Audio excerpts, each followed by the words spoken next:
Video देखने से पहले चैनल को सब्सक्राइब करना ना भूलें।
देखिए, लोग बोलते हैं कि बड़ी सस्पेंस थ्रिलर फिल्म है, मेरी फिल्म बड़ी अच्छी है, बड़ी अलग लीड से हटके है।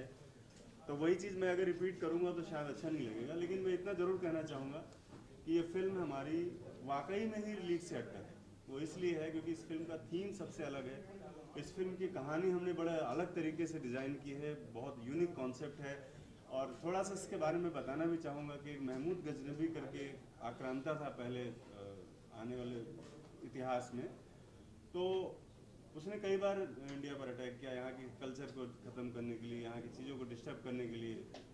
और ये कहानी उन्हीं के वंशजों की है, उनमें से कुछ लोग बचे हुए लोग हैं। वो लोग किस तरह से आज देश में काम कर रहे हैं, किस तरह से चीज़ों को डिस्ट्रॉय करना चाह रहे हैं, किस तरह से मिटाना चाह रहे हैं। ये कहानी का बेसिक थीम ये लेकर के आगे बढ़ती है और फिल्म ऐसे ऐसे उलझती चली जाती, फिर अपने आप से सुलझती है।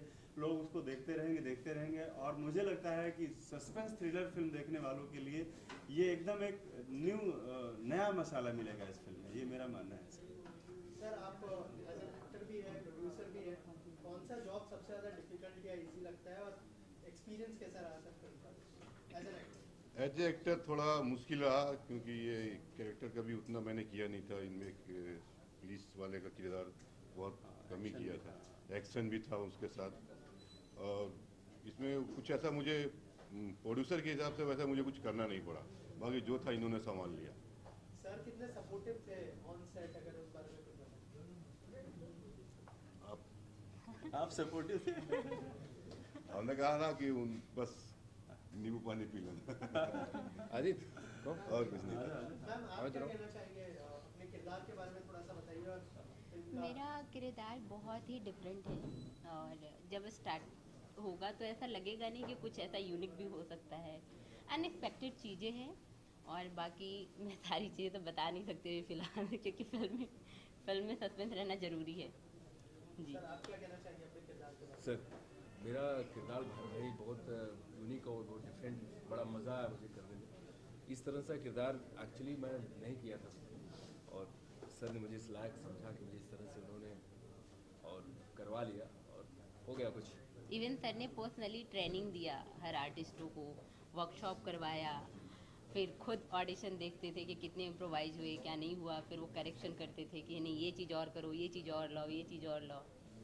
तो अच्छा लगा सर के साथ काम करके भाई। सर, जब इन्होंने कहा कि एज एन एक्टर भी वो ऑन बोर्ड आना चाहते हैं, एज ए प्रोड्यूसर भी, तो क्या रिएक्शन था आपका, अगर उस बारे में कुछ बताया?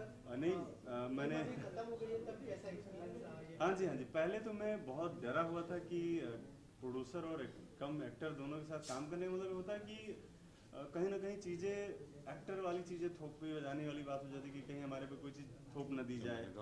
हाँ नहीं, मैं वहीं पर आ रहा हूँ, तो मैंने इस चीज़, मुझे डर था शुरुआत में, लेकिन बाद में तो मैंने देखा कि मैंने जो चीज़ कलम से लिखा है, जो चीज़ें मैंने दी कि भाई साहब आपको ये चीज़ करनी है, उसमें ही इन्होंने काम किया है। कोई भी चीज़ आज तक मुझसे कोई सवाल भी नहीं पूछा कि भाई मैं आगे का इसमें क्या है, पीछे का क्या है। जहाँ से पार्ट जो मैंने शूट करना शुरू किया उसी में इन्वॉल्व हुए और अपना काम करके चले गए। तो मतलब ये जो सिनेमा बन जाने की जो बात जहाँ पर आती है, तो मेरे साथ मतलब ये बहुत अच्छा रहा कि पहली बार ऐसा हुआ है। इसके पहले भी कई लोगों ने मेरे साथ ऐसा काम किया था, जिन्होंने बाद में बहुत डिस्टर्ब किया कि मेरा सीन बढ़ाओ, मेरा इसको मारूंगा, मैं मारूंगा, मैं गिरूंगा नहीं, मेरा कॉलर नहीं कोई पकड़ेगा, ऐसा नहीं होगा। मतलब इस तरह की बहुत नॉनसेंस वाली बातें मैंने जो झेल रखी थी, वो भाई साहब के साथ मुझे काम करने में बहुत अच्छा लगा। और मैं चाहता हूँ कि अगर कोई एक्टर कम प्रोड्यूसर आए तो आपसे सीखना चाहिए कि ऐसा एक्टर कम प्रोड्यूसर होता है। डायरेक्टर के काम में जरा सा भी कोई इंटरफेयर नहीं किया, और तभी मैं आज कह सकता हूँ कि मैंने एक अच्छी फिल्म बनाने की कोशिश की। सर ऐसी क्या खास बात लगी थी फिल्म में जो एज एन एक्टर और एज अ प्रोड्यूसर भी ऑन बोर्ड आया इस फिल्म के? ऐसा तो कुछ खास लगा नहीं, बट एज ए प्रोड्यूसर जैसे मैंने पहले कह चुका था कि एक स्क्रिप्ट इन्होंने मुझे सुनाई थी और मुझे कुछ डिफरेंट लगा, उसमें कुछ अलग डिफरेंट लगा, फिर कुछ चेंजेस वगैरह करके मैंने कहा इसमें काम करूंगा, मार्केट में अवेलेबल होगा ये। और कब तक रिलीज करने का प्लान है? और अब ये हम लोग सोच रहे हैं, इसके ऊपर काम चल रहा है, may be end of November हो सकता है। ओके, और थिएटर में रिलीज किया जाएगा या फिर ओटीटी? थिएटर में हमारा। Okay, thank you so much. आप दोनों सेंटर में है क्या एक्चुअली तो जो है वो कोई नहीं है। अभी कोई नहीं बता सकता कि है क्या है, और ऑडियंस सिर्फ देखता रहेगा कि हो क्या रहा है, हो क्या रहा है, लास्ट में पता चलेगा आखिर है का मसाला। एक्चुअली जब हम लोग शूट कर रहे थे तो सीन ऐसे ले रहे थे कि ये हम लोग खुद सोचते यार ये तो मतलब हाँ नहीं है नहीं, इसको क्यों ले रहे हैं, समझ में नहीं चल रहा था चल क्या रहा है। लेकिन अब जब हम लोग देख रहे पूरी फिल्म हमने जो देखी तो पता चला और भाई जो था वो था नहीं। मैं ये कहता हूँ कि सनोज जी ये लिखते कहाँ से सोचते हैं मुझे नहीं पता, मतलब हम लोग को आइडिया भी नहीं होता है, वो तो लिख डालते और फिल्म बनाने चल देते। और सब कलाकारों को अच्छा बखूबी, कैरेक्टर भी बखूबी, मतलब बहुत अच्छा जजमेंट है कि ये कैरेक्टर इस पे सूट कर रहा है, इसको इस पे होना चाहिए, तो ये बहुत अच्छा रहा उनका एक्चुअल में। मैं सनोज जी का बहुत बहुत आभार व्यक्त करता हूँ, और मैं सनोज जी के लिए ही बोलना चाहता हूँ कि सनोज जी से मेरे ताल्लुकात 20-25 सालों से हैं, और उन्होंने मुझे अभी ब्रेक दिया, इससे पहले भी वो 3 मूवियों में मुझे ब्रेक दे चुके हैं। ससांग मूवी भी मैंने उनके साथ में की है, और मैं इनको कलयुग का चाणक्य कहता हूँ। ये कहाँ से क्या सोचते हैं, क्या कर सकते हैं, ये कोई नहीं जान सकता है। और सबसे बड़ी बात, मैं इनका धन्यवाद एक बार और करना चाहूँगा कि इन्होंने नव युवा वर्गों को बहुत सा स्थान दिया है, जो आजकल फिल्म इंडस्ट्रीज़ में कोई शायद पूछता भी नहीं है। तो मैं इसमें गजनबी का साथी बना हूँ, और बाकी सस्पेंस मूवी है, आखिरी तक वही सस्पेंस बना रहेगा। सर आपसे जानना चाहूँगा, आपका जो किरदार था उसके ऊपर प्रिपरेशन करने के लिए क्या क्या करना पड़ा, थोड़ा सा अगर उस बारे में बताएं। नहीं सर, उसके लिए हमने काफ़ी तैयारियां की और हमें स्क्रिप्ट काफ़ी टाइम पहले उन्होंने दे दिया था सर ने, किस पे अब क्या हो कौन, तो उसके मेरी दाढ़ी मैंने और बढ़ाया था, दाढ़ी थोड़ी मेरी और लंबी उसमें आप लोगों को दिखेगी। और लैंग्वेज पर हमने काम किया था, थोड़ा सा कोशिश किया था कुछ नया, कुछ शब्द, बिकॉज गजनबी है हमारे देश के, एक्चुअली वो बहुत पहले जो आए थे, आप हम लोग बचपन पढ़ते आए मोहम्मद गजनबी, तो उससे कोई दूर तक लेना देना नहीं इस फिल्म से।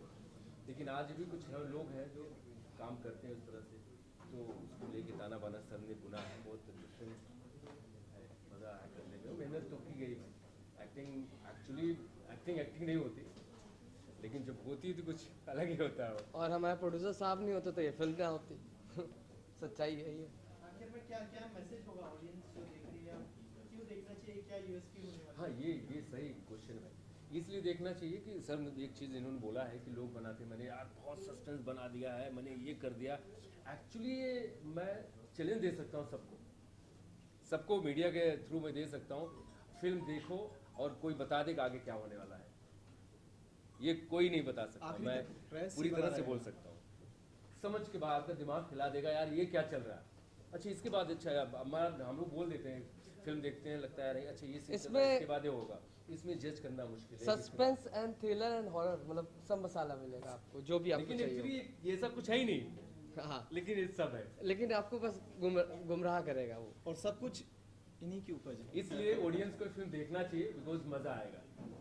अच्छा इंटरटेनमेंट है, या इंटरटेनमेंट जिसमें फिल्में चलती हैं बस। सरोज सर, हाँ? क्या क्या मैसेज होगा ऑडियंस के लिए? जैसे मैंने मैसेज ऑडियंस के लिए इसमें यही है कि पूरा मनोरंजन है, एंटरटेनमेंट है, और एंटरटेनमेंट देखने वालों के लिए ही मैंने फिल्म बनाई है। लोग मुझे बहुत से लोग शिकायत करते थे सोशल मीडिया पे यहाँ कि आप बहुत सारे मुद्दे उठाते हो, कंट्रोवर्सी करते हो, दुनिया भर का मतलब लोग आप ही के जिम्मे क्यों आता है, सब सारे मुकदमे केस आप ही के जिम्मे क्यों आते हैं। तो मैंने सोचा चलो थोड़ा इससे अलग हटके कुछ एक काम करूं, थोड़ा कुछ अलग चैलेंज लेता हूं। तो मैंने उन सब सारी चीज़ें सामाजिक सोशल मुद्दों को अलग हट करके दूसरी तरह की फिल्म डिज़ाइन की है, जो सिर्फ ऑडियंस के लिए, इसमें कोई ज्ञान नहीं देना है फिल्म में, किसी तरह का कोई ज्ञान नहीं है, किसी तरह की कोई फिलॉसफी नहीं थोपी गई है, फुल टू एंटरटेनमेंट है। एक गिरोह है और उस गिरोह की पूरी कहानी है फिल्म में चलती है, जो चलते चलते अंत तक बहुत अच्छे अंजाम को पहुँचती है। और मुझे ऑडियंस के लिए कहना है कि अगर आप एंटरटेनिंग फिल्म देखना चाहते हैं तो उसमें आपको इस फिल्म में सारी वो चीज़ें मिलेंगी जो आप चाहते हैं। सर, एज ए प्रोड्यूसर इन दिनों जो है बहुत सारी बड़ी बड़ी फिल्में बॉक्स ऑफिस पर वर्क नहीं कर रही, तो एज ए प्रोड्यूसर क्या क्या थॉट प्रोसेस था इस फिल्म के अंदर ऑन? देखिए ये तो सारा ऑडियंस के ऊपर डिपेंड करता है वो किसको लेंगी। एक समय था कि एक बार शोले और नदिया के पार एक साथ रिलीज हुआ था, नदिया के पारों ने कुछ ध्यान नहीं, उसमें इतना अच्छा बिजनेस कर लिया। तो ये आप कह नहीं सकते कि बड़ी बड़ी फिल्में बनती है छोटी फिल्में नहीं चलेंगी। ये ऑडियंस को इतना बेवकूफ़ मत समझिए। मैं थोड़ा इस बारे में कहना चाहूँगा। एक्चुअल में जो अभी जिस तरह का एक माहौल बना हुआ है बॉलीवुड को लेकर के कि एक बाइकआउट और ये सारी चीज़ें जो हो रही हैं आज, मुझे लगता है कि बहुत मतलब हमारे सिनेमा के लिए बहुत दुखद है। ये हम लोगों के लिए बहुत ही एक मुश्किल का टाइम है जब हम जिसमें हम लोग सफ़र कर रहे हैं, क्योंकि सिनेमा होता है और इसको हम लोग किसी पर्टिकुलर किसी चीज़ों से या किसी उसमें बांधना हमें नहीं चाहिए। अगर आपको चीज़ अच्छी लगती है तो ठीक है, अच्छी नहीं लगती तो आप मत देखिए। लेकिन बात यह है कि आप पूरे सिनेमा का जो एक पूरा सेटअप बना हुआ है, जो सिनेमा का पूरा वर्कर से इतना बड़ा सेटअप है, आप सब लोग मिलकर के उसके बारे में बड़ी नेगेटिव माहौल जो बनाया हुआ है वो बहुत गलत है। मतलब मैं पब्लिक से और लोगों से भी रिक्वेस्ट करना चाहता हूँ कि भाई दो चार लोगों की वजह से पूरा बॉलीवुड खराब नहीं है। दो चार चीज़ें अगर कोई घटनाएं हो जाती हैं तो वैसी घटनाएं हर जगह होती हैं। पॉलिटिक्स में गंदगी नहीं है क्या? कहाँ गंदगी नहीं है? हर सिस्टम में गंदगी है। जो लोग सोशल वर्क करते हैं उनके पास भी बहुत सारे घोटाले हैं, गंदगी सब जगह है।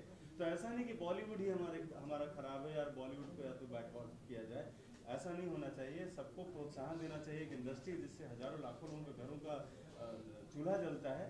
और दर्शकों से ये चाहूँगा कि सोशल मीडिया पे जिस तरह का जो इन्वायरमेंट बना रहे हैं लोग कि बाइकआउट बॉलीवुड बाइकआउट, तो ये इससे हमें बचना चाहिए, हमें प्रोत्साहन देना चाहिए और सच्चाई को हमें समझना चाहिए, सच्चाई से रूबरू होना चाहिए। किसी एक के सपोज किसी ने कोई सुसाइड किया है, किसी का मर्डर हो गया, तो उसके बारे में तमाम सारे रूमर्स फैलते हैं, फिर दुनिया भर का एक बज़ बनाया जाता है सोशल मीडिया पे। ये बहुत दुर्भाग्यपूर्ण है। सरकार, संस्थाएं और सब चीज़ें अपना काम कर रही हैं। हम आप कोई नहीं होते हैं कि बिना वजह किसी को हम जज कर सकें। मुझे भी लोग ब्लेम करने लगते हैं। मैं बॉलीवुड का एक अलग तरीके का सिनेमा बनाने वाला आदमी, लोग मुझे ब्लेम करते हैं, बाइकआउट करते हैं मुझे, तो मुझे भी तकलीफ होती है कि भाई मैंने क्या किया आपका? मैंने तो कुछ नहीं बिगाड़ा, तो मेरी फिल्मों को क्यों बाइकआउट किया जा रहा है? तो आप लोगों के माध्यम से ये कहना चाहूँगा कि ये चीज़ खत्म